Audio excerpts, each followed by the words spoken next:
Ketiga, dapatan RCI. Pelaburan berisiko tinggi.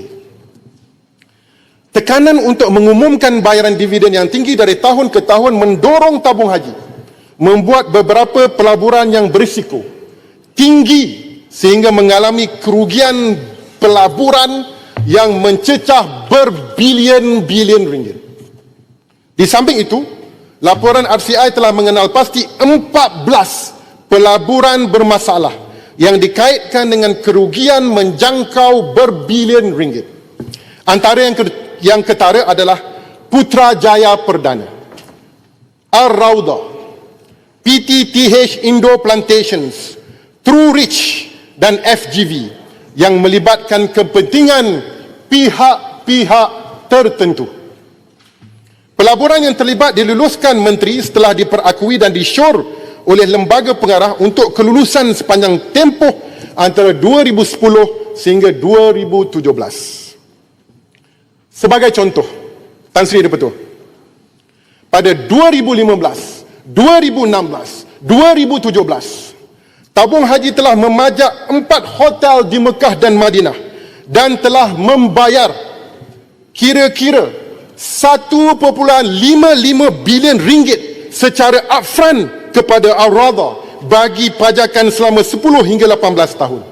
1.55 bilion secara upfront. Ini adalah satu transaksi yang luar biasa, tidak normal.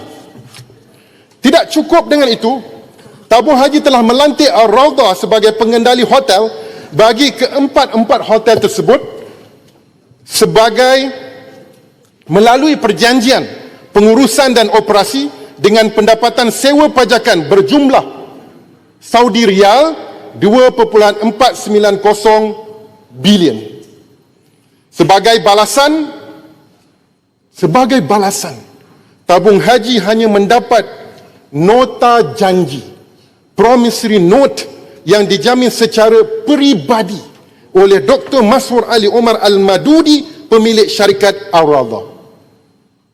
Sejak Mac 2019, Ar-Raudah telah gagal membayar pendapatan sewa dan tabung haji telah menjalankan prosiding penguatkuasaan di Arab Saudi. Prosiding timbang tara yang dimulakan oleh Raudah terhadap tabung haji telah diselesaikan melalui keputusan akhir bertarikh 16 April 2023 yang memihak kepada tabung haji. Ar-Raudah diarahkan untuk membayar Saudi Rial 899 juta. Tabung haji telah mengambil segala langkah penguatkuasaan terhadap Ar-Raudah. Walau bagaimanapun, Ar-Raudah telah didapati tidak mempunyai kemampuan kewangan untuk membayar amaun tersebut. Pada November 2024, tabung haji dan Ar-Raudah telah memasuki perjanjian penyelesaian sebagai usaha untuk mendapatkan kembali jumlah Saudi Rial 899 juta. Ar-Raudah hanya membayar sebahagian dari amaun yang dipersetujui sebanyak Saudi Rial 14.9 juta sebelum gagal mematuhi terma perjanjian penyelesaian. Tabung haji telah menamatkan perjanjian penyelesaian tersebut dan meneruskan usaha untuk mendapatkan baki award timbang tara. Ini termasuklah melantik syarikat perunding yang mempunyai kepakaran untuk melakukan penjejakan asset tracing. Kedua, contoh, penyeneraian FGB didendang sebagai kejayaan IPO terbesar negara, mengumpul lebih 10 bilion. Tetapi akhirnya tabung haji berhadapan kerugian lebih 1 bilion.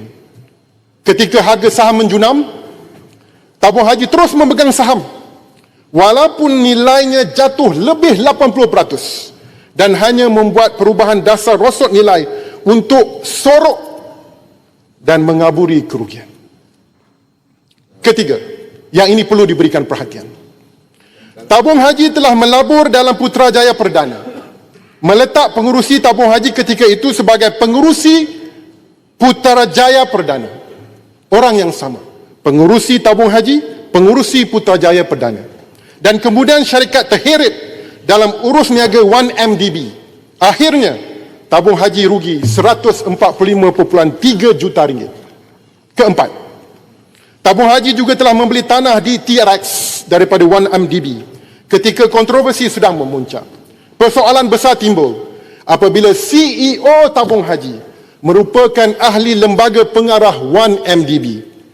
Adakah pelaburan ketika itu untuk kepentingan tabung haji atau menyelesaikan masalah-masalah pihak lain?